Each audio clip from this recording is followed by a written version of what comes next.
올 초에는 저는 계속 이제 시장 좋게 봤고, 그러니까 올해 시장 전반, 올해는 좋게 봤어요. 저는 하반기도 뭐 나쁘진 않다고 보고 있거든요. 어쨌든 내년 업황을 당겨올 거라고 보고 있기 때문에 좋게 보는데, 다만, 단기 허들은 있어요. 그게 1분기 실적 이제 시즌인데, 그게 이제 4월 말부터 이제 5월 중순까지 이제 실적들이 나오는데, 뭐 실적 안 좋은 거 다 프라이싱 하고 있는 거 아니냐, 이렇게 이제 생각을 하시잖아요.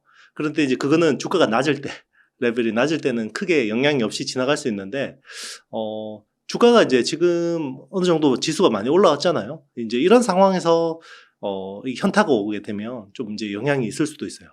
네. 그래서, 당분간은 조금 이제 조심하면서, 이번에 좀 많이 빠지면 분할 매수해서 담아가는 건 괜찮다고 봐요. 그럼 대표님 그 시장이 한 네. 번 더 흔들릴 거라고 보시는 건가요?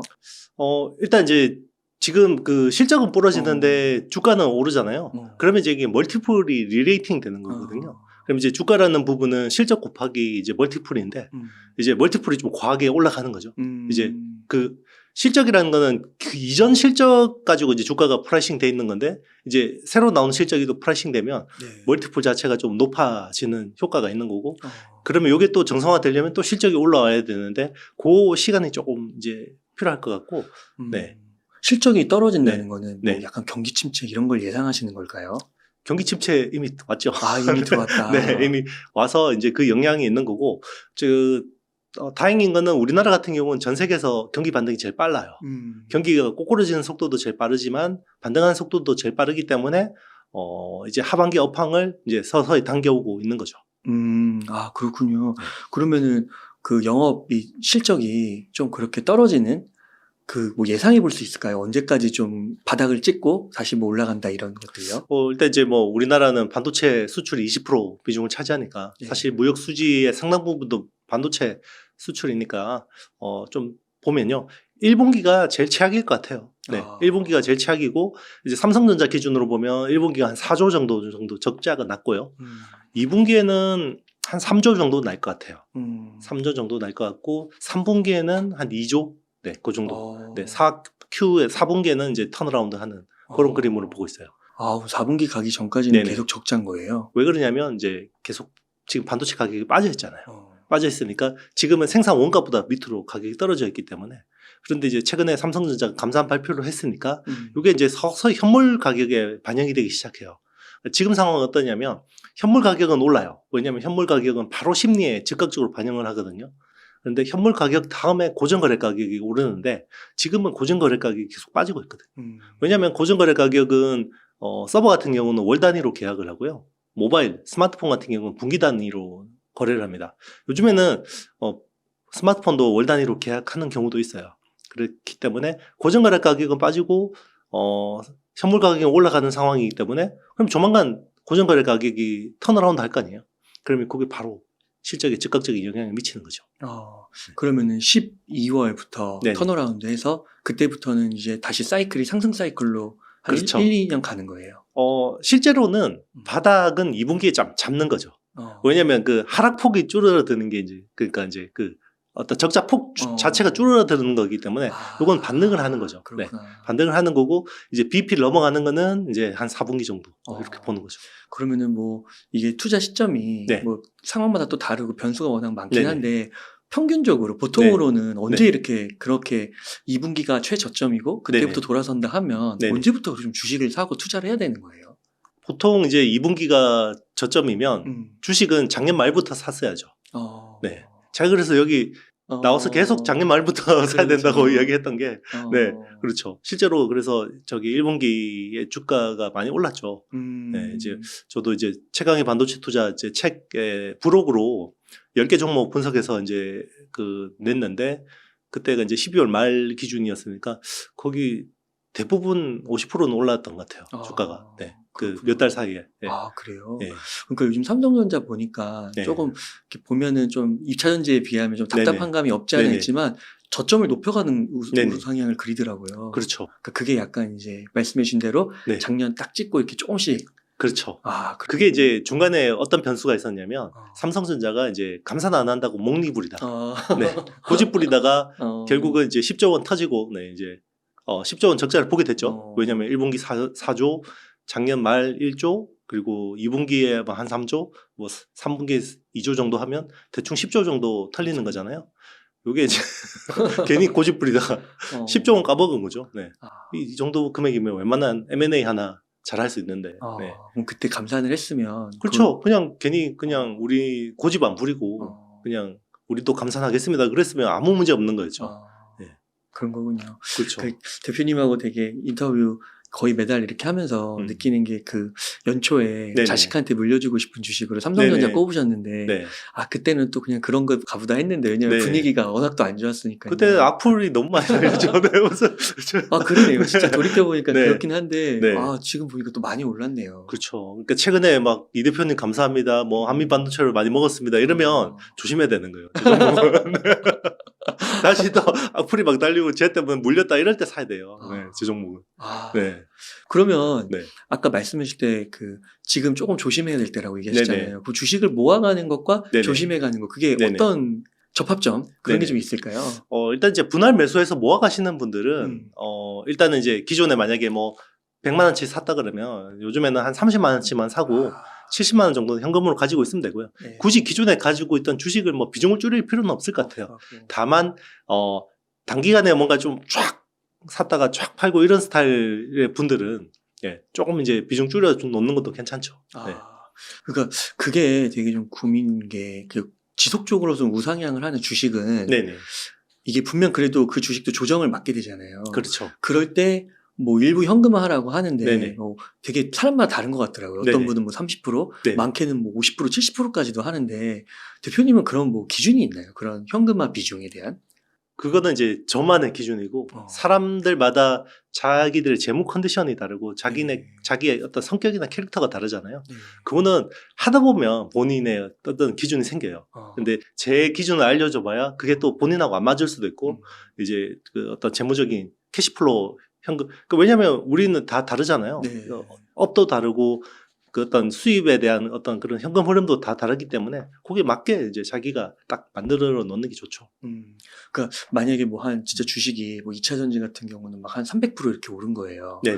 근데 그때 이제 뭐 막 이런 뭐 경기 침체 이야기를 하셔가지고 현금을 좀 만들어놔라 해가지고 네. 근데 어떤 분들은 여기서 20%만 만들고 어떤 분들은 안 만들고 막 네. 어떤 분들은 50% 만들고 막 이러는 거예요. 네. 300%까지 올랐으니까 그러면 300% 정도 올라도 그거를 더 올라갈 수도 있는 거죠. 그렇죠. 그게 막 너무 300% 올랐다고 해서 막 네네. 기계적으로 20% 30% 빠지고 막 이런 건 아니고 네네. 더 올라가서도 조정받을 수 있고 맞습니다. 충분히. 그렇죠. 그러니까 그게 참 개인마다 다른 거군요. 그렇죠. 그래서 10배 한번 먹어보는 게 되게 힘들어요. 네. 그래서 본인의 실력으로 10배 수익이 난다 그러면 일단 계좌의 레벨이 달라져 있을 거예요. 네. 그러면 10배 먹는 분들은 진짜 한 네. 번도 팔질 않는 건가요? 아니죠. 네. 이제 저도 이제 주변에 보면 자산가들 한 스타일 보면 단기간에 급하게 올랐다 그러면 비중 좀 줄여놓고 또 빠지면 비중 또 싣고 이런 식으로 계속 좀 비중 조절 좀 하시더라고요. 네. 아예 안 하시는 분도 있어요. 진짜 매일매일 조금씩 사시는 분들도 있거든요.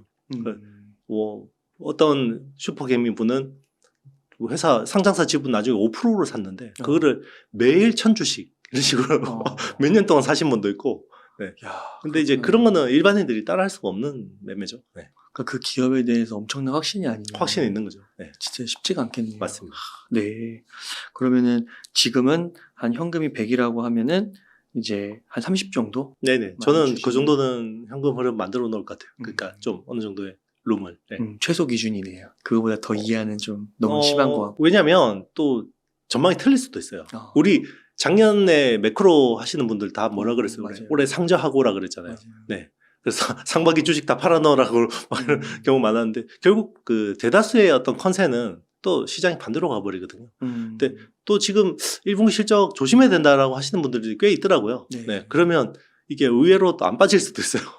네. 그렇군요. 그리고 한 가지 또 좀 이렇게 다른 전문가분들은 이번에 반도체 문제는 더 심각해서 네네. 그 올해가 아니라 네. 내년까지도 계속 지연될 거다라고 하시는 그런 의견은 좀 어떻게 생각하세요? 그 금융위기 때도 그랬고요. 네. 저 2001년 때는 뭐 제가 그때는 이제 학생이었으니까 모르겠는데 반도체 오래 담당하셨던 분들 다 그러더라고요. 이번 사이클은 달라. 네. 그러니까 이번 사이클은 달라라는 말은 과거보다 좋다라는 분도 있고 과거보다 안 좋다라는 분도 있고 물론 이제 이 사이클이라고 하더라도 모습이 똑같이 오지는 않아요. 그런데 그 맥락은 항상 비슷한 것 같아요. 저도 뭐 그 금융위기는 저도 이제 기자 생활할 때 겪어봤는데 그때 또 더 심했어요. 세상 망한다 그랬다니까요. 그때는 반도체는 이제 다 끝났어, 뭐 제조업 다 끝났어, 뭐 이런 분위기였어요. 네. 그런데 결국 어떻게 됐습니까? 네. 우리는 이제 겪었으니까 아는 거죠. 네. 그러면은 대표님 그 좀 이거 약간 민감한 질문일 수 있는데 네. 요거 만약에 원하지 않으시면 네네. 빼기도 하겠습니다. 네네. 뭐냐면 요즘에 네. 이제 약간 증권사와 네. 이렇게 약간 증권사를 비판적으로 보는 시각들이 좀 있어가지고 음. 증권사들의 레포트는 거의 다 이제 반도체 네네. 밀고 그 다음에 바이오를 민다고 하더라고요. 맞아요. 네. 그러니까 이제 그게 증권사는 그쪽의 주식을 이미 많이 사놨다. 관련된 그런 자금들은. 네. 그래서 레포트를 2차 전지가 아니라 2차 전지는 과열이라고 하고 반도체나 바이오로 이렇게 몬다. 네네. 그래서 실제 저도 좀 느끼는 게 뭐냐면 유튜브 조회수를 봐도 2차 전지가 아니면 훨씬 적고 네네. 댓글도 약간 이제 그런 공격적인 댓글들이 많이 달아요. 네네. 2차 전지 실적으로 보면 아무 문제 없는데 그렇죠. 왜 그걸 팔고 일로 오라 그러냐. 네.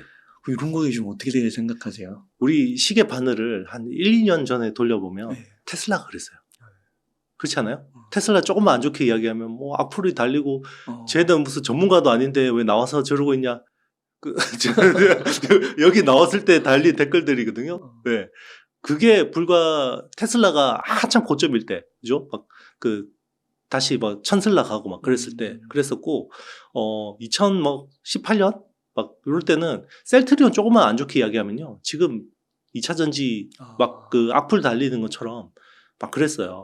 그러니까 지금 뭔가 2차 전지 쪽으로 콘텐츠를 하면 조회수가 잘 나오고 뭔가 막 좋은 댓글들이 많잖아요. 그거는 반대 지표로 약간 생각을 해봐야 돼요.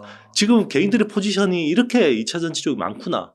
그래서 그러면 이제 주가라는 게 계속 누군가 사줘야 되는데 네. 개인들이 이렇게 많이 들고 있는 주식을 기관이나 외국인들이 사줄 리는 없죠.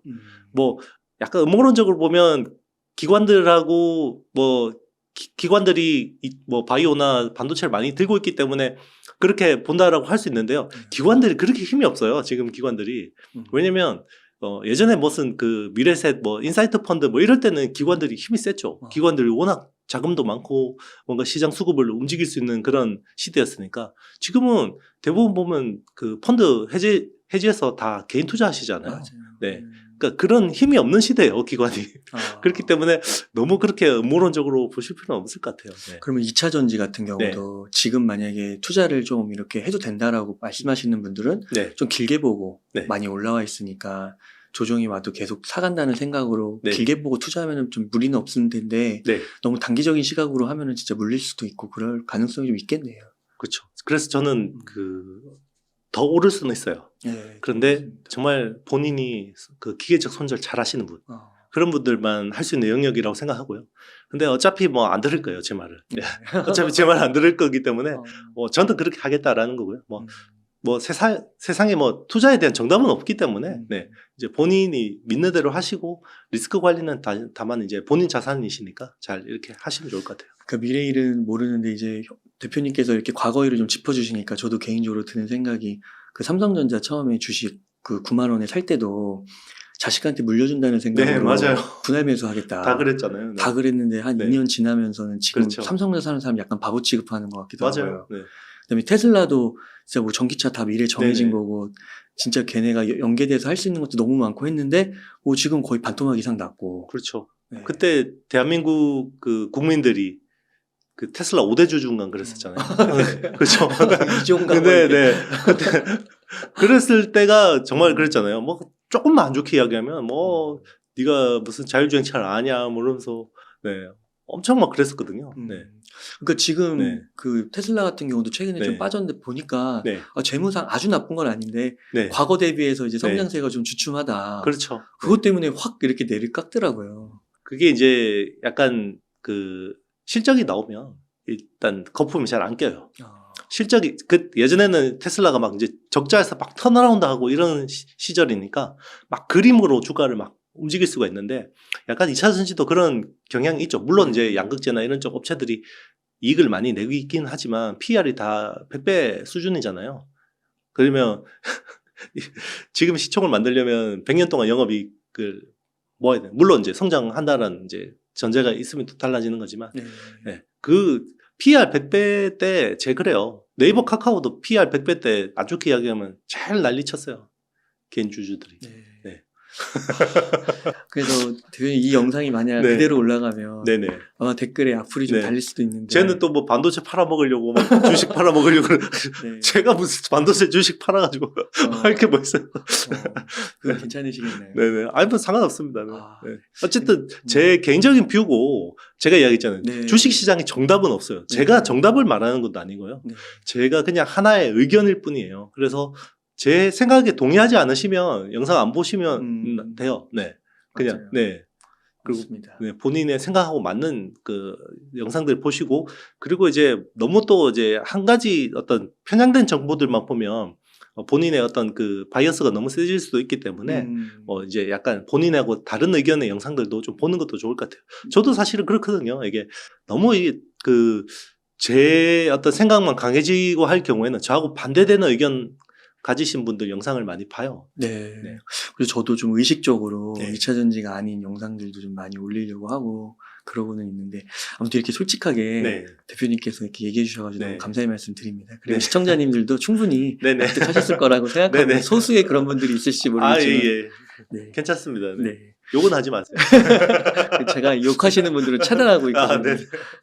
그러면 대표님 지금 만약 이제 그 조금의 현금 비중을 조절하면서도 네네. 투자를 하는 분야로 네. 반도체를 계속 생각하시는 건가요? 네, 지금 뭐 반도체하고 2차 바이오, 네, 바이오 쪽 괜찮은 것 같아요. 아, 네, 그래요? 제가 뭐 기관을 옹호할 생각은 전혀 어. 없고요. 네, 밸류에이션적인 측면에서도 괜찮고요. 그리고 반도체는 어쨌든 지금 사이클의 그 채바닥을 지나고 있는 구간이기 때문에 좋아지는 거고요. 그리고 바이오라는 거는 금리에 굉장히 민감해요.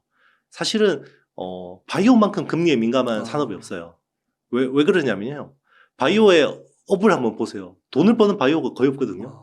그러면 계속해서 돈을 태워야 되죠. 이 회사들은. 임상을 계속 해야 되잖아요. 그러면 금리가 높아지면 자금 조달이 안 돼요. 바이오 회사들 CFO 역할 중에 제일 중요한 게 자금 조달이거든요. 네. 예. CB 계속 찍어야 되거든요. RCPS 계속 찍어야 되거든요. 그래야 임상을 할 수 있거든요. 근데 금리가 높으면 할 수가 없는데 이 금리가 떨어지기 시작하면 바이오는 항상 좋아질 수밖에 없어요. 우리 그 이혜진 대표님 한 번씩 나오시잖아요. 맞아요. 알바킨. 네. 이혜진 대표님의 그 채널 가서 조회수 증가 추이를 한번 보세요. 어떻게 조회수가 올라오기 시작하면 바이오가 괜찮아지는 거예요. 아, 그렇구나. 네. 네. 네. 그러시면은 네. 혹시 그 반도체랑 네. 바이오? 네. 바이오도 오늘 다루실 수 있으면 좋긴 하겠는데 한번 그 어떤 기업이 좀 좋아 보이시는지 네네. 조심스럽게라도 언급이 가능하실까요? 바이오는 뭐 제가 이제 말씀드리기가 좀 이제 어렵고 네. 이혜진 대표님 한번 불러오셔가지고 다시 들어보시면 좋을 것 같고 네. 반도체는 똑같아요. 지금 삼성전자하고 SK 하이닉스는 굉장히 장기 투자하기 좋은 시점이에요. 네, 굉장히 좋은 시점이고 적금 들듯이 이렇게 모아가시면 나중에 중요한 시드머니가 될 수 있다고 생각하고요. 본인이 약간 좀 야수의 심장을 가지고 계신 분들은 소재 부품 장비 업체들 중에서 톡톡 튀는 업체들이 있거든요. 그런 쪽을 잘 많이 보시면 좋아요. 그러니까 반도체 전체 서플라이 체인에서 주목할 만한 이제 그 영역을 본다 그러면 전공정 쪽에서는 노광, EUV 쪽. 네, EUV는 아무리 투자를 줄인다고 해도 여기는 줄일 수가 없는 상황이거든요.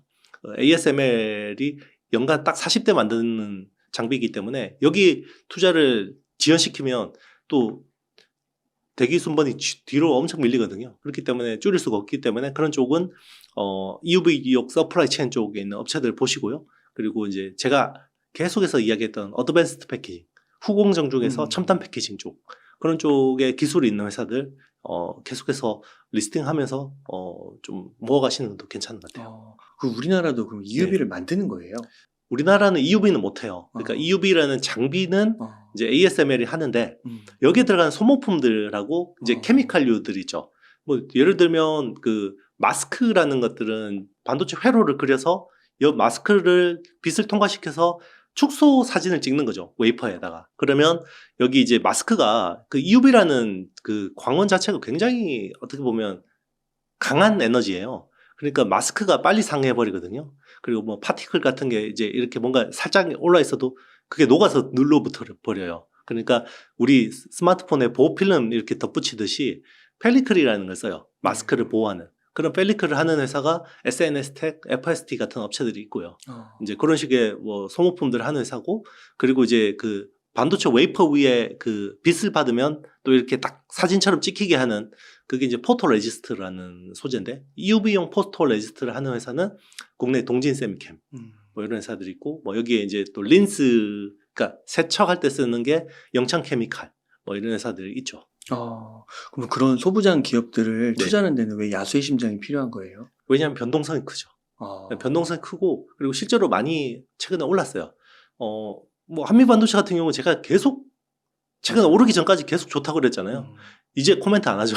왜냐면 이제 시총이 무슨 그 2배 올랐는데요. 네, 지금 이제 이야기하면 2차 전지 이야기하는 거하고 똑같은 거죠. 네.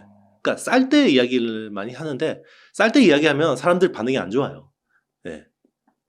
근데 뭐 자꾸 그렇죠. 뭐 이렇게, 왜냐면 주가가 많이 올라 있을 때 이야기하면 제일 반응이 좋아요. 역시 자기가 보유한 주식에 대해서 좋게 이야기하니까 역시 제가 찐 전문가야 뭐 이러면서 그러거든요. 네. 요즘에 반도체 주식 들고 계신 분들은 그렇게 이야기하시는데 그게 오히려 좀 좋은 시그널은 아니에요. 네. 그렇구나. 그래서 진짜 이제 반대로 해야 되는구나. 네, 그렇죠. 이제 그러니까 막 조회수 많이 나오는 영상들만 찾아다니시면서 투자하시면 그렇게 승률이 좋지는 않을 거예요. 아마. 오히려 뭔가 이제 소외된 섹터들, 그런 쪽에서 막 이제 나와서 이야기하는 거, 그런 것들을 한 번씩 들어보는 것도 괜찮은 것 같아요. 그러면 소부장에 비해서 네. 삼성전자나 SK하이닉스는 네. 조금 더 저평가돼 있다고 보시는 거예요? 뭐 저평가돼 있기도 한데 안정적이죠. 그러니까 망하지는 않을 거니까. 왜냐하면 지금은 전 세계 어떤 나라도 자국의 반도체 소자 업체를 망하게 놔둘 수 있는 나라는 없어요. 네.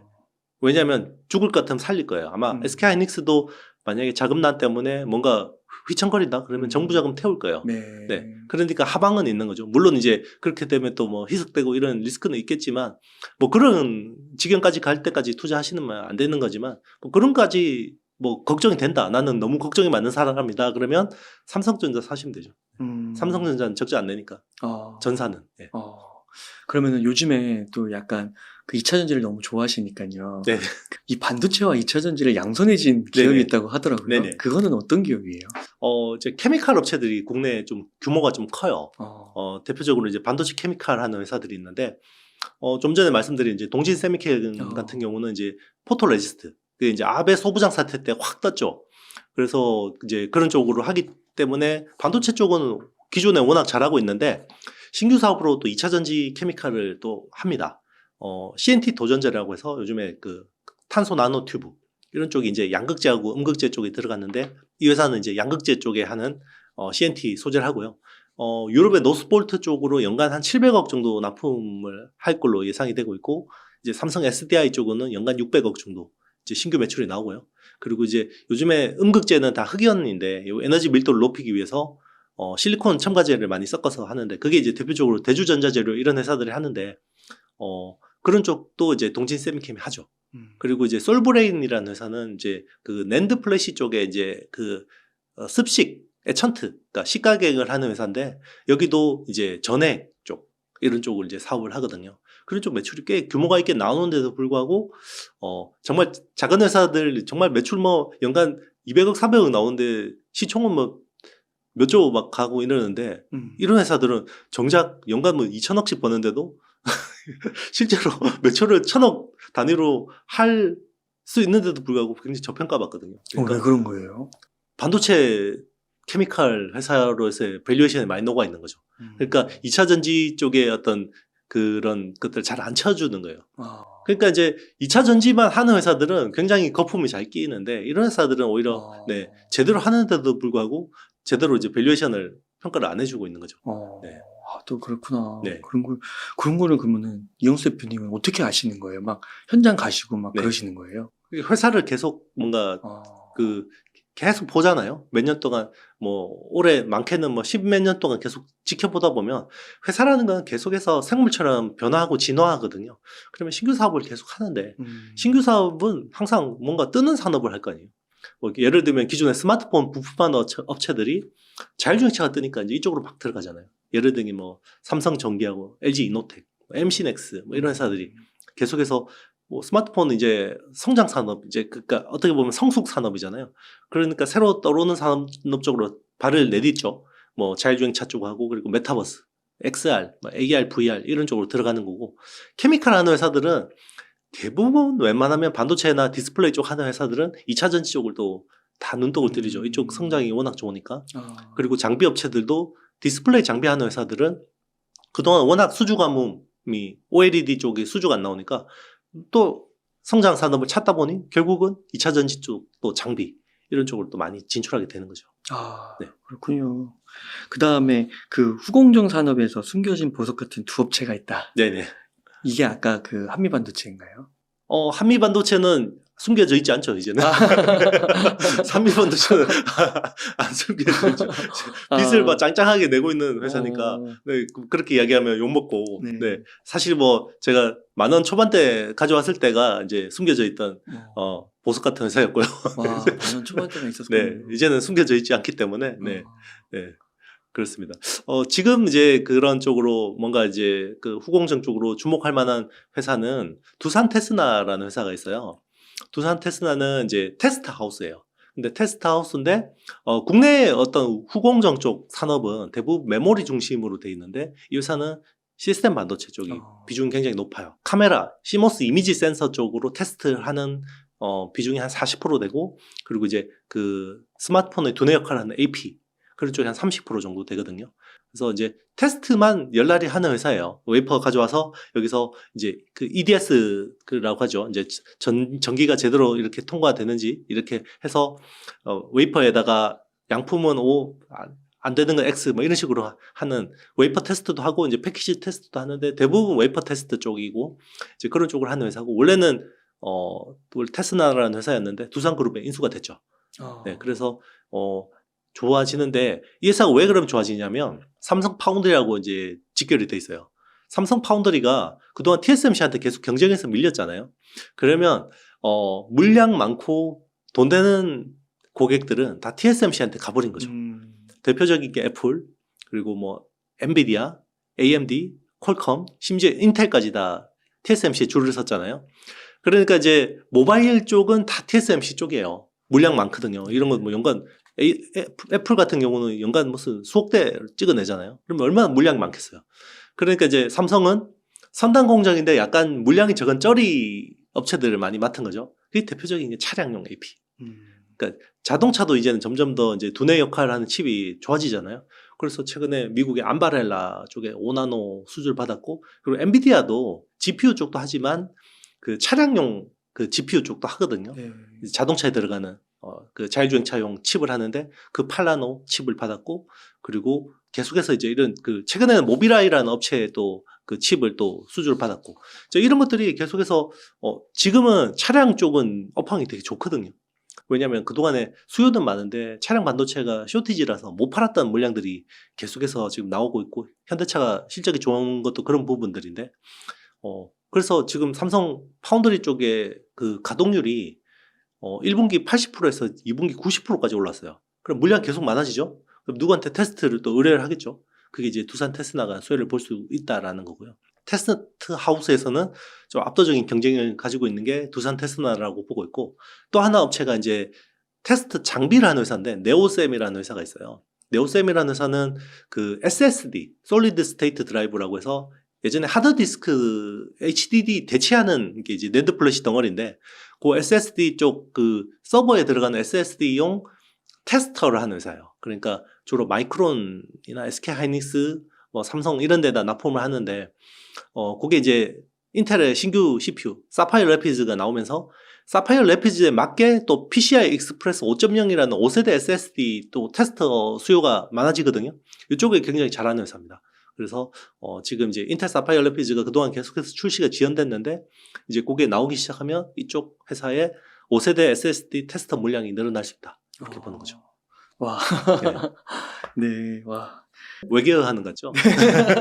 반도체 사이클이 오면은 오르는 주식이 있어요. 네네. 먼저 그건 뭐예요? 일단 이제 반도체 사이클은 떨어질 사이클이 있고 올라가는 사이클이 있잖아요. 음. 그러면 이제 뭐 떨어지는 사이클은 지금 뭐 이야기할 필요가 없죠. 떨어질 때 그러면 이게 반등을 할 때는 제가 쌍바닥을 찍고 올라간다 그랬잖아요. 그러면 첫 번째는 공급 이슈, 감산, 투자 축소. 이게 이제 작년 가을에 앞바닥을 찍었고 이제는 뒷바닥을 기다리고 있는 상황인데 뒷바닥은 이제 W자를 그리는데 약간 위에 A습에서 찍고 가는 건데 지금 이제 뒷바닥을 기다리고 있는 거거든요. 그거는 이제 공급에서 나와요. 그러면 공급에서는 재고가 감소해야 되고 그리고 그 주문이 늘어야 되는 거죠. 그러면 지금은 재고 감소를 기다리고 있는 시점이에요. 그럼 재고 감소가 아마 5월이나 6월 늦어도 3분기에는 나올 거라는 게 이제 지금 재고 감소의 스케줄인 거고요. 그러면 상승 사이클이 만약에 반도체가 주문이 막 늘어나기 시작하면서 상승 사이클이 왔다. 그러면 투자를 어떻게 해야 되냐? 소부장 같은 경우는 제일 먼저 오르는 게 장비주예요. 장비주들이 제일 먼저 오르고요. 그 다음에 요게 부품, 그 다음에 그 공적 케미칼류, 그리고 사이클의 끝자락에 그 PCB, 인쇄회로 기판이라는 이제 반도체 기판이라고 하는데요. 그게 이제 대표적인 게 대덕전자, 해성DS, 심텍, TLB 뭐 이런 회사들이 작년에 막 엄청 올랐잖아요. 그게 이제 사이클의 끝물인 거죠. 네. 앞으로 다음 사이클도 아마 그렇게 되지 않을까 싶어요. 그러면 이제 제일 먼저 뭘 사야겠어요? 네. 장비주부터 봐야 되는 거죠.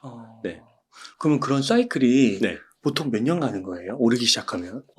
보통 빠지는 사이클은 1년에서 한 1년 6개월 정도 걸리고요. 올라가는 사이클은 대충 한 2, 3년 정도 이어집니다. 근데 요즘엔 점점 더 압축되는 분위기예요. 그래서 지금 하락 사이클이 시작한 게 거의 1년째 돼가거든요. 1년 정도 돼가기 때문에 이제 대충 빨리 끝났겠다. 옛날 같으면 한 6개월 정도 더 기다려야 되는데 이제는 대충 끝나겠다라고 보는 거고 상승 사이클도 옛날보다는 길지는 않을 것 같아요. 네. 그 어떤 분들은 네. 우리가 그 삼성전자나 SK하이닉스 이런 걸 좀 사야 되는 게 얘네들은 지속적으로 우상향을 그리면서 올라가는데 장비 같은 것들은 이렇게 사이클을 그리면서 시총이 막 그렇게 우상향하진 않는다 뭐 이런 얘기도 하시는데 맞나요? 맞아요. 네. 그래서 제가 그 소부장주들은 야수의 심장을 가지신 분들이 좀 비중을 많이 늘려놓으시고 나는 그 간이 작아서 이러신 분들은 삼성전자하고 SK하이닉스 비중을 좀 많이 해놓는 게 좋죠. 그렇게 해야 되는 거군요. 그러면 삼성전자 좀 질문을 한번 드려보면은 그 우선은 최근에 좀 인상 깊게 본 뉴스가 파운드리가 4나노 수율에서 TSMC를 막 맹추격하고 있다. 이거 되게 엄청난 호재 뉴스 아닌가요? 어떻게 판단하세요? 네, 사실 이런 뉴스를 작년에 엄청 기다렸죠. 왜냐면 작년에는 메모리 업황이 너무 좋은데 삼성전자 주가가 못 가는 거죠. 왜? 시스템 반도체가 안 되니까. 그런데 지금 메모리가 다 부러지고 나서 이런 뉴스가 나오니까 주가에 반영을 안 해주는 거죠. 네. 그런데 굉장히 좋은 호재예요. 호재고 최근에 이제 삼성이 4나노 MPW라는 프로그램을 한다고 그랬거든요. 그러니까 MPW가 뭐냐면 멀티 웨이퍼 프로젝트라는 거예요. 그러니까 그 여러 팹리스 업체들의 시제품을 모아서 한 개 팹에다가 구워주는 거거든요. 웨이퍼에다가. 그게 이제 4나노를 시작했다라는 거고. 그럼 5나노는 언제 했나? 5나노를 한 게 2019년이에요. 그러면 이게 수율에 뭔가 자신이 없으면 이런 MPW를 안 한다라는 거거든요. 근데 4나노 MPW를 한다라는 거는 이제 수율에 자신감이 생겼다라는 거고요. 그래서 최근에 애플 쪽에서 뭔가 이제 그 기밀이 대화록 같은 게 유출됐는데 삼성 파운드리 수율이 거의 TSMC 수준하고 비슷한 것 같아. 뭐 이런 이야기가 나온 거죠. 네. 근데 주가는 네. 그 뉴스에 나왔을 때 그렇게 막 오르지는 않는 것 같더라고요. 삼성전자 주가를 움직이기에는 그게 이제 좋은 그렇게 어떤 지금 상황에서 중요한 재료는 아닌 것 같은데 저는 이런 쪽에 특히나 삼성 파운드리 쪽에서 계속해서 좋은 재료들이 나오는 것 같아요. 그래서 이쪽 시장을 좀 주목해서 봐야 된다. 여기 삼성 쪽에 있는 시스템 반도체 쪽 서플라이 체인을 봐야 된다라고 보고 있어요. 뭐 그게 결국 뭐 한미 반도체, 이오테크닉스 뭐 이런 회사들도 다 직결이 되는 건데 여기서 뭔가 뭐 두산 테스나 같이 이런 식으로 이제 수혜를 볼 수 있는 회사들 계속해서 발굴해야 되는 거죠. 네. 그러면 이렇게 계속 수율을 진짜 맹추격하면 그 TSMC로 간 고객들도 발을 돌릴 수 있는 건가요? 그렇죠. 일단 이제 TSMC의 갑질이 그동안 너무 심했잖아요. 네. 그 이익률을 저렇게 뽑아낼 수 있는 게 팹리스 업체들한테 얼마나 가격을 이렇게 올려받았으면 그렇게 이익이 났겠어요. 그러니까 팹리스 업체들 입장에서는 삼성 파운드리를 조금만 잘해주면 이거를 멀티 파운드리를 해서 이걸 뭔가 협상의 지렛대를 쓸 수가 있잖아요. 그러네. 근데 TSMC밖에 없으니까 삼성 파운드리 너무 못하니까 얘들이 그냥 올려줘 그러면 다 올려줄 수밖에 없는 거죠. 그러니까 세계에서 그 파운드리 산업에 대해서 가장 큰 빅 구매력을 가진 회사가 애플이잖아요. 그 애플조차도 TSMC한테 계속 올려주잖아요. 물론 이제 상승폭이 다른 회사들보다 적긴 한데. 그렇구나. 네. 그러면 만약에 삼성이 물량을 늘려가면요, 전체적으로 회사의 매출도 네. 시스템 반도체 부분이 의미 있게 차지를 하게 되는 건가요? 지금도 사실 시스템 반도체 쪽은 꽤 실적이 괜찮아요. 아, 네. 그런데 이제 메모리한테 묻혀서 네. 티가 안 나는 거죠. 그럼 앞으로 그것도 네. 막 메모리급으로 될 수 있는 거예요? 메모리급으로 되기까지는 좀 시간이 많이 필요한데, 네. 뭐, 그렇잖아요. 2차 전지도 그 사실 침투율이 한 10% 됐을 때 제일 환호하잖아요. 아, 네. 그 삼성 파운드리도 이제 그런 뭔가 포인트가 있겠죠. 그렇구나. 시장에서 굉장히, 이 정도 되면 굉장히, 잘하네. 그게 저는 한 대충 마켓시어 20% 정도? 그 정도 아닐까 싶어요. 지금이 이제 한 15%에서 17% 왔다 갔다 하는데 20%를 넘어가는 순간, 네. 특히나 그 선단 공정, 5나노 이하 선단 공정에서 만약에 TSMC하고 6대4 정도만 나누어 먹는다 그래도 엄청나게 네, 환호할 것 같아요. 메모리는 메모리대로 또 막 들어가는 분야가 많아질 거고, 그 시스템 반도체 쪽도 앞으로 물량들이 굉장히 터지면 삼성전자 한번 그 시가총액이나 그런 거에 있어서 한 번 더 점프를 할 수도 있을 것 같은. 네. 와. 멀티플 리레이팅의 제일 중요한 포인트가 저는 삼성 파운드리 사업의 어떤 성과라고 보고 있습니다. 그 시장 포지션 한 20%. 20%를 넘어가면 이제 넘어가면. 네, 저는 한번 들여다보지 않을까. 혹시 조심스럽게 한번 예측을 해본다면 언제쯤 그렇게 가능할까요? 그러려면 주요한 팹리스 업체 고객을 받아야 돼요. 5나노, 4나노도 중요한데요. 3나노 공정이 제일 비싸거든요. 3나노 공정 가격이 제일 비싼데 지금 삼성 파운드리 3나노 공정을 쓰는 업체가 중국의 비트코인 채굴 업체 딱 한 개밖에 없거든요. 그런데 여기에 퀄컴이라든지 AMD라든지 엔비디아 같은 또 어떤 주요한 팹리스 업체들이 의뢰를 맡긴다. 적어도 뭐 구글의 뭐 TPU 같은 것들이 의뢰가 된다 그러면 굉장히 임팩트가 달라지죠. 네. 그리고 그거 보고 또 막 다른 기업들도 들어오겠네요. 네, 그럴 수 있죠. 그 중국은 네. 반도체를 그 EUV 그 미세 공정 쪽으로는 못 하고 있는 거죠, 지금. 네, 그냥 범용성만 하고 있는. 맞습니다. 그렇구나. EUV 장비는 단 한 대도 중국 땅을 밟지 못했고요. 지금은 SMIC가 14나노 공정의 일부가 있고 그리고 7나노 공정을 개발했다고 주장은 하고 있어요. 근데 양산 검증된 건 없고 연구 개발 단계에서는 7나노까지는 연구 개발해서 뭐 이렇게 샘플 하나는 만들어 본 것 같은데요. 이제 14나노 이하, 그러니까 10나노 미만 하려면 EUV 장비가 필요한데 지금은 그냥 이제 기존에 있던 ARF 이머전이라는 그 EUV 가지고 계속 하고 이제 그 노광 장비 가지고 하는 거죠. 그럼 앞으로는 그 반도체의 그 부가가치가 큰 쪽은 미세공정 쪽이고 네. 미래도 그쪽에 달려있다라고 봐야 되는 거면 네. 거의 TSMC랑 삼성전자랑 뭐 인텔 뭐 이런 네네. 정도 그렇죠. 볼 수 있는 거. 이제 선단 공정 쪽에 이제 부가가치가 있고요. 그러니까 이제 선단 공정이 이제 너무 어려워요. 네. 4나노에서 3나노 가는 게 너무 어렵고 3나노에서 2나노 가는 게 너무 어렵기 때문에 이제 후공정에서 이거를 이제 뭔가 보완을 해주는 기술들이 나오는 거죠. 그게 어드밴스드 패키징이라는 기술들이고 여러 가지 칩들을 한 보대 넣고 원 패키징을 해버리는 거죠. 그런 게 이제 네. 그런 기술들이 중요해지는 거죠. 거긴 진짜 기술 진입 장벽이 있는 거군요. 네네, 확실하게. 맞습니다. 네. 그러면 그 또 한 가지 이거는 좀 악재 뉴스 같은데 인텔과 ARM이 연합을 한다. 네. 그래서 삼성이 많이 당황했을 거다 이렇게 헤드라인을 뽑더라고요. 네네. 이건 좀 어떻게 보세요? 약간 기우라고 하죠. 그래요? 네. 별로 임팩트가 없는 것 같아요. 제가 봤을 때. 당장은 큰 영향을 못 미치고요. 컴퓨팅 방식이 이제 시스크라는 방식이 있고 리스크라는 방식이 있어요. 이제 시스크라는 방식은 어떤 강력한 컴퓨팅 파워 가지고 어떻게 보면 무식하게 힘으로 막 프로세싱하는 방식이라고 생각하면 리스크라는 방식은 굉장히 이제 효율적이고 저전력 쪽으로 뭔가 특화된 방식이거든요. 근데 시스크라는 컴퓨팅 방식은 대부분 우리가 이야기하는 x86이라는 계열. 옛날에 286, 386, 486. 네. 그게 이제 인텔이 주도했던 x86 아키텍처라고 하거든요. x86 계열의 어떤 기반이고, 그럼 당연히 인텔은 x86 쪽밖에 해본 적이 없어요. 그래서 그 뭐 PC 시대도 X86 가지고 장악을 했고 서버도 X86 계열 가지고 장악을 했는데 문제가 모바일에서는 X86이 안 돼요. 왜냐면 전력 소모가 너무 많기 때문에 이거를 배터리가 버틸 수가 없어요. 그래서 모바일 시대에 들어와서는 이제 리스크 방식의 암코어 계열들이 대부분 장악을 한 거죠, 칩 쪽에.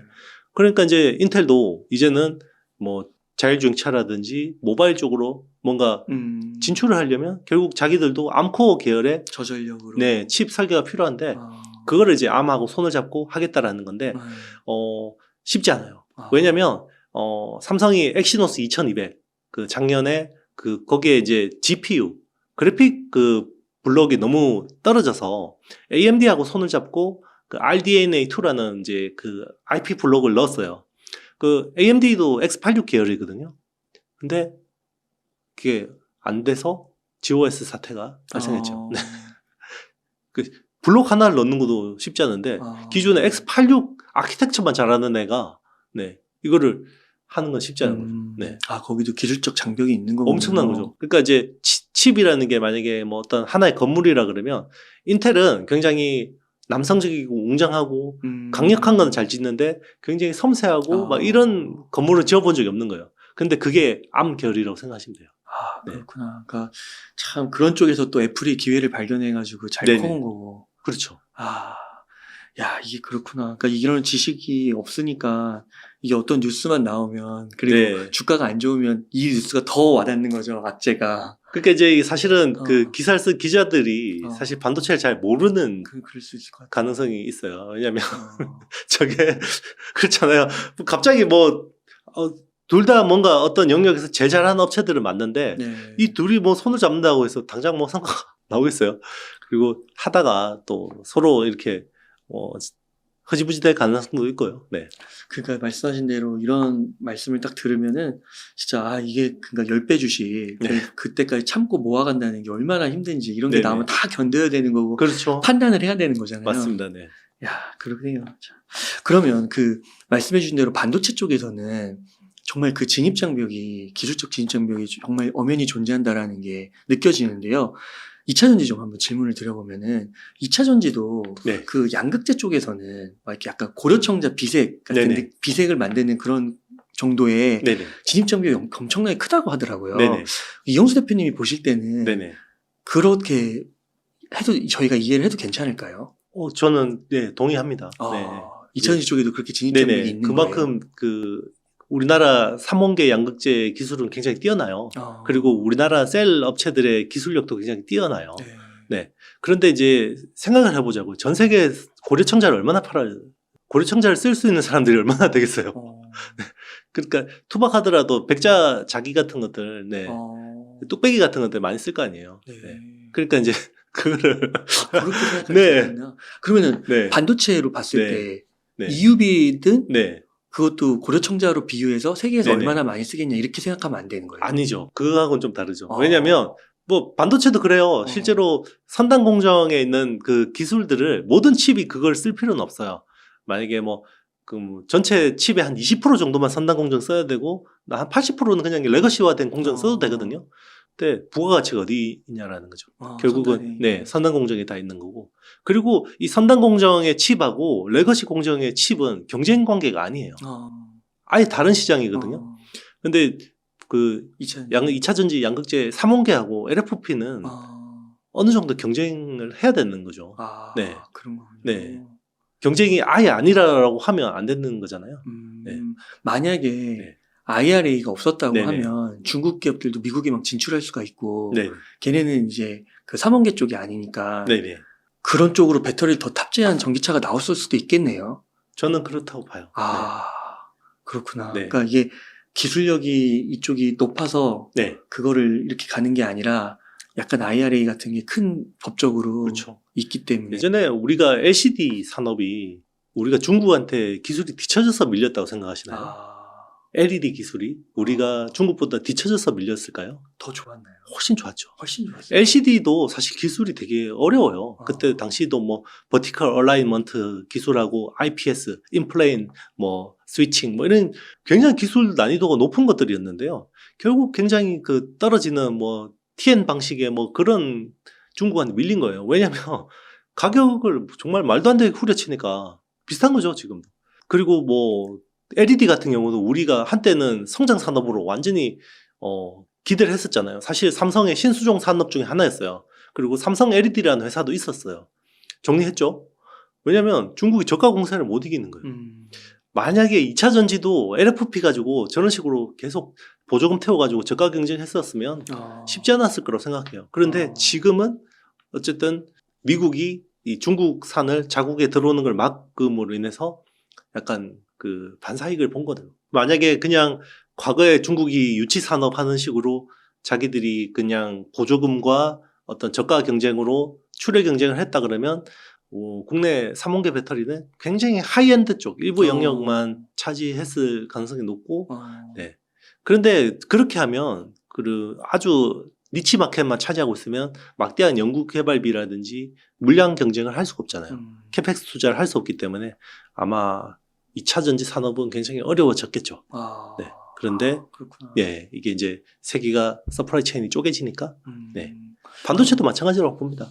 울트라 하이니켈은 굉장히 에너지 밀도가 높은 그런 아주 뭐 슈퍼카라든지 UAM이라든지 이런 쪽에 이제 많이 적용되고 그냥 이제 그 LFP 배터리는 웬만한 그냥 이제 그 어떤 웬만한 자동차 개인용 차 쪽에 많이 적용이 됐겠죠. 물론 이제 뭐 가정이라는 게 뭐 의미가 없을 수도 있겠지만 뭐 만약에 이제 그냥 미국에 견제가 없었던 상황이라 그랬으면 그렇게 될 가능성이 높다고 봐요. 네. 그러면은 그 반도체 쪽으로 오면 네네. 그 선단 공정 쪽에 있는 네네. 것들은 네. 이런 일반 제품에들도 많이 들어갈 수가 있는 거예요. 하이엔드에만 네네. 딱 하이엔드 제품, 가전 제품이나 뭐 네네. 그런 거에만 치우치지 않고. 선단 공정이 왜 중요하냐면요. 지금 자율주행차, 네. AI 이런 쪽은 다 선단 공정이죠. 그리고 사실 반도체가 선단 공정이 중요한 거는요. 무기 성능하고 직결이 돼요. 그러니까 러시아 우크라이나 전쟁에서 봤잖아요. 반도체 MCU 성능에 따라서 그 유도 미사일의 성능이 얼마나 달라지냐. 러시아산 무기의 적중률이 10% 20%밖에 네. 안 나왔었는데 그 MCU 때문이거든요. 그런데 미국의 그 미사일 적중률은 거의 90% 수준이었거든요. 그게 이제 반도체에 따라 달라지는 거고요. 그리고 앞으로는 모든 게 전쟁이나 이런 것들은 AI를 가지고 이제 제어를 하는 거죠. 예를 들면 그런 거죠. 이번에 그러니까 우리나라 UDT 같은 그 러시아 특수부대가 있어요. 그 특수부대 다 죽었거든요. 몇천 명이 되는 그 특수부대가 다 죽었어요. 그래서 이 특수부대를 다시 키워내려면 향후 몇 년이 걸려요. 그렇구나. 전쟁 중에 죽어버렸어요. 그리고 러시아 그때 지휘관들이 굉장히 많이 죽었어요. 왜 그러냐면 이거는 뭐 정확하게 확인된 건 아닌데 아마 펜타곤에서 AI 시스템이 있었을 거라고 보는 거죠. 그러면 러시아 군인들의 통신을 감청을 하는데 특정 어떤 지역에 트래픽이 막 몰리는 거예요. 통신이. 그러면 여기 굉장히 중요한 사람이 있어서 보고를 받는 가능성이 높겠다. 그러면 버튼 누르면 미사일이 날아가서 여기 팍 폭파시키는 거죠. 그런 식으로 이제 러시아 장성들이 제거가 되는 거죠. 그리고 인공위성으로 뭔가 그 CCTV들을 통해서 사진을 계속해서 보고 러시아 탱커에 대해서 계속해서 학습을 하는 거죠. 이미지 학습을.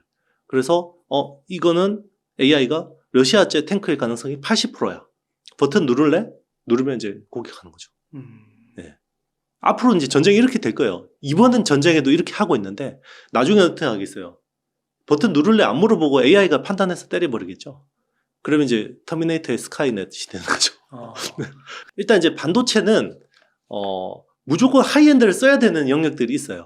네. 그런데 이제 배터리 같은 경우는 하이엔드 쪽을 막 써야 되는 영역들이 있는데 기존에 에너지 밀도가 좀 떨어지더라도 구조를 효율화해서 쓸 수 있는 기술들이 또 있어요.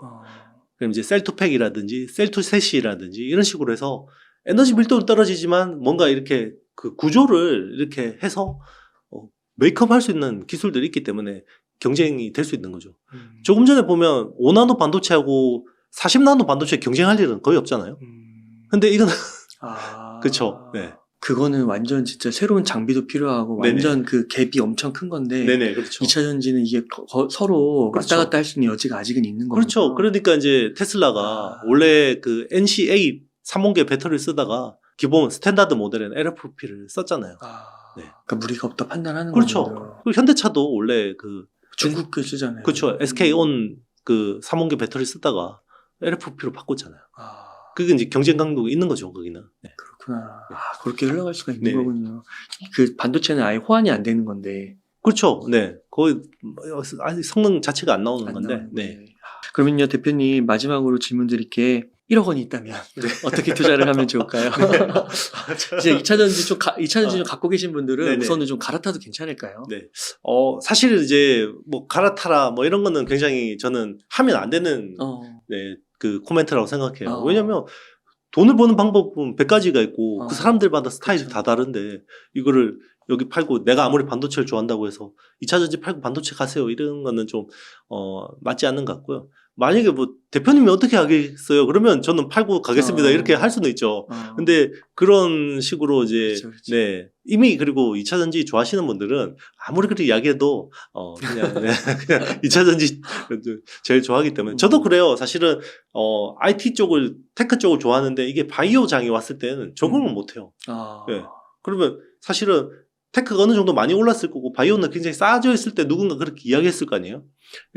엄두가 안 나는 거거든요. 네. 그래서 본인 스타일에 맞게 투자를 하시면 될 것 같고 지금은 주식 비중은 만약에 1억이 신규로 있다 그러면 한 30% 정도만 5월 중에 분할 매수해서 좀 채워놓고 한 70% 정도 비중은 좀 보면서 이 실적 시즌이 어떻게 넘어가는지 잘 보고 거기서 계속해서 비중을 확대해 나가는 게 낫지 않을까 생각합니다. 그 중에서 네. 이영수 대표님께서 보시는 건 네. 반도체 영역 네네. 좀 주로 보시는 거고요. 그렇죠. 반도체도 좋고 뭐 바이오도 지금은 굉장히 본인이 분석할 능력이 있다면 좋은 시장이라고 보고 있고요. 그리고 요즘에 자동차 쪽 괜찮아요. 자동차 쪽이 현대차 쪽하고 기아 쪽이 괜찮거든요. 1분기 이익률이 정말 굉장히 잘 나왔어요. 현대차가. 네. 그래요. 네, 굉장히 잘 나왔고 그 마진율이 굉장히 좋아지고 있고 그리고 작년이 굉장히 안 좋았잖아요. 자동차가 차량 반도체 없어서 생산을 못했고 악재들만 있었는데 올해는 생산이 굉장히 회복되고 있고 그리고 뭐 경기 침체인데도 불구하고 그동안 미뤄왔던 대기 수요들이 되게 많아요. 그래서 현대차하고 기아가 올해 20% 이상 생산 늘릴 것 같거든요. 그러면 기존의 공장들이 가동률이 막 60%, 70% 있던 가동률이 지금 다 95%, 100%까지 올랐거든요. 그러면 고정비가 줄어들면요. 제조업체들은 이익률이 확 좋아져요. 그래서 지금은 자동차, 전기차 쪽에 이제 있는 업체들. 그래서 자동차 전장업체들도 괜찮은 것 같아요. 거기도 공부해보기는. 네. 네. 그리고 야수의 심장이나 그게 없으신 분들이나 네네. 공부를 많이 하실 수 없는 분들은 네네. 큰 삼성전자, 종목, SK하이닉스, 네네. 현대기아차 네. 이런 것들. 그렇죠. 이제 뭐 이것도 결과론적인 이야기겠지만 뭔가 본인이 가치 투자를 하시는 분이었다 그러면 포스코 같은 그리고 계속 투자하다 보면 물론 2차 전지 올지 어떻게 알았겠어요, 자니 모르지. 근데 계속해서 그런 식으로 자산을 모아 오시던 분들이 있었다 그러면 철강 산업에 비해서 너무 싸다. 그러면 이제 뭐 거의 없겠지만 그런 식으로 네, 할 수 있다는 거죠. 그러니까 남들하고 비슷한 시각과 비슷한 판단으로는 돈을 벌기가 힘들어요, 주식시장은. 그래서 항상 남들하고 좀 다른 시각으로 보려고 하는 게 필요하고요. 그래서 항상 생각에 물구나무를 써야 된다라는 거죠. 네. 그 시각을 갖추기 위해서는 네. 최강의 반도체 투자. 네. 이영수 대표님께서 쓰신 책 꼭 네네. 읽어봐야겠네요. 네네. 하나 여기 띄워주시면 네, 감사하겠습니다. 고정으로 여기다 박아두겠습니다. 네네, 감사합니다. 네. 그럼 대표님 끝으로 시청자님들께 한 말씀 부탁드리겠습니다. 네네. 날도 이제 따뜻해지고, 네. 시장도 지금 조금씩 온기가 돌아오는데, 너무 이렇게 이제 공포스러운 이야기에 휩쓸릴 필요는 없을 것 같아요. 네. 저도 이제 1분기 실적 시즌에 대해서 좀 불안한 생각이 있긴 하지만, 그래도 이 막 시장이 엄청 부러질 정도의 쇼크는 없을 거라고 생각하거든요. 그래서 본인이 좋게 생각하는 섹터, 종목 계속해서 발굴하고, 네, 공부하고, 컨빅션, 네. 를 가지고 계속해서 매매하시면 좋은 결과 있지 않을까 생각합니다. 이렇게 해서 유튜브 채널 IT의 신의 이영수 대표님을 모시고 이야기를 나눠봤습니다. 긴 시간 동안 유익한 인사이트 많이 나눠주셔서 감사의 말씀드립니다. 오늘 고생 많으셨습니다. 네, 감사합니다.